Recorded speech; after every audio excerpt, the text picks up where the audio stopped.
Hey there, welcome back to Indiana's English Lounge. Today I'm starting a new video series called News and Stories.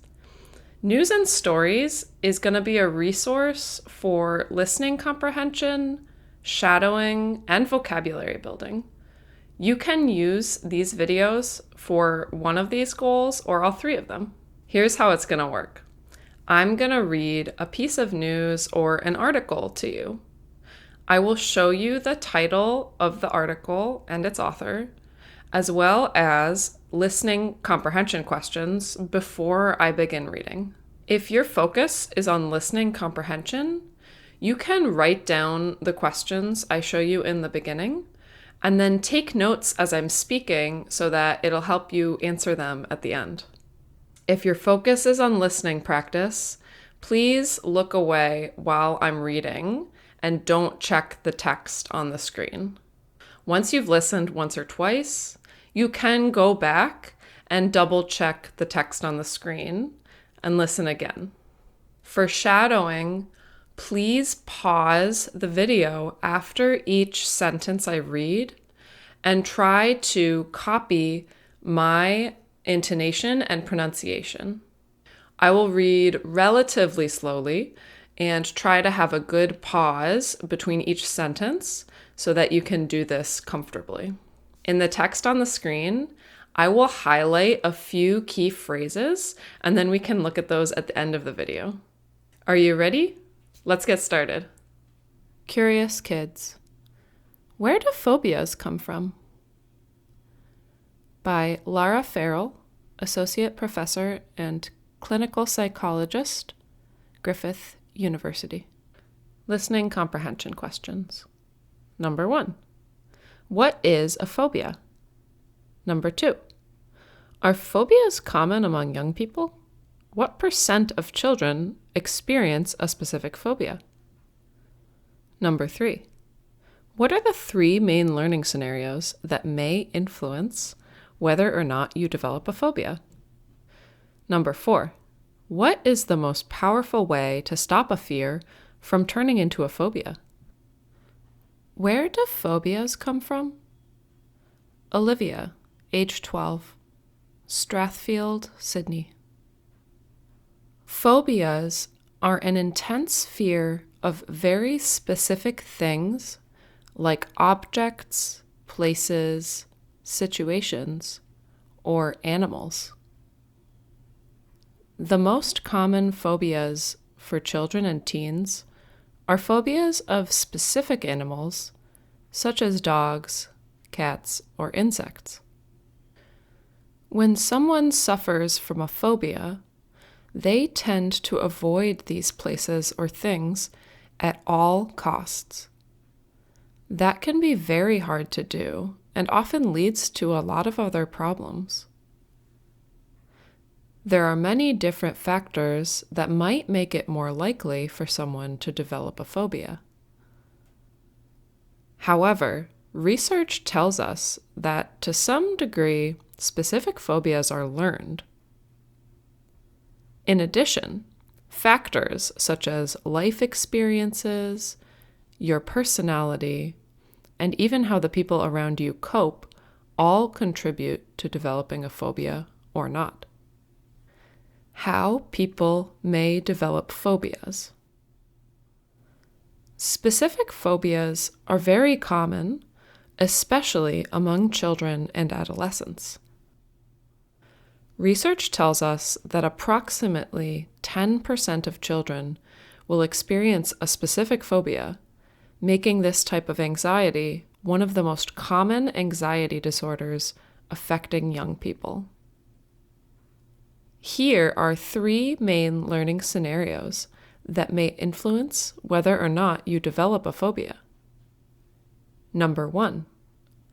Seeing other people, such as parents or friends, get really scared in a specific situation or around a particular object or animal. This is called modeling. When you see someone else model a fear reaction to certain things, you may learn to be afraid of the same thing. Number 2, hearing or reading scary stories about a situation, object, or animal. For example, a parent who always tells you dogs are dangerous, never approach a dog, beware of dogs, teaches you that all dogs are dangerous all of the time, which may contribute to you developing a fear or phobia of dogs. Number 3, having a frightening experience with a particular object, animal, or situation. We call this direct conditioning. For example, you may have been growled at or even bitten by a dog, or be swept up in a rip in the ocean, or have had a tree fall on your house in a bad storm. These experiences are often very scary, and some children may then feel afraid whenever they're in that situation again. It is important to remember, however, that not all children who see, hear, or experience bad things develop a specific phobia.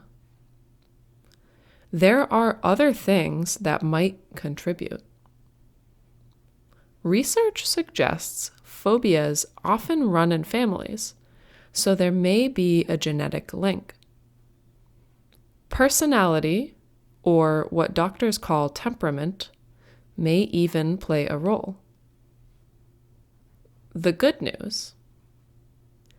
The good news is that there are many other factors that might help to protect children or adolescents from developing a phobia, even if you have had a very bad experience.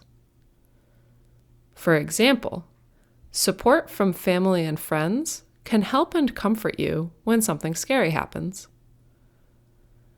Some research suggests that being optimistic can protect you from fear. Being someone who thinks about the world and themselves in a really positive way, seeing the glass half full instead of half empty, may reduce the impact of or development of anxiety and fears. And finally, the most powerful way to stop a fear turning into a phobia is to face your fears, even when you feel nervous or scared. For example, you might feel really scared about giving a speech. But if you practice and do some public speaking, you might realize it's not as bad as you imagined. You may learn you are braver and stronger than you know. Answers. Number 1. A phobia is an intense fear of very specific things, like objects, places, situations, or animals. Number 2. Yes, phobias are common among young people. About 10% of children will experience a specific phobia. Number 3. The 3 main learning scenarios that may influence whether or not you develop a phobia are seeing other people get scared, modeling, hearing or reading scary stories about a situation, and having a frightening experience with a particular object, animal, or situation. Direct conditioning. Number 4. The most powerful way to stop a fear from turning into a phobia is to face your fears, even when you feel nervous or scared. Okay, I highlighted 4 expressions in that article. At all costs, cope, to run in the family, and seeing the glass as half full instead of half empty. Let's check them out together. At all costs is an idiom that means trying to do everything you can in order to achieve something. For example, I was determined to get an A on that test at all costs. I stayed up until 2:30 a.m. every night for a week studying.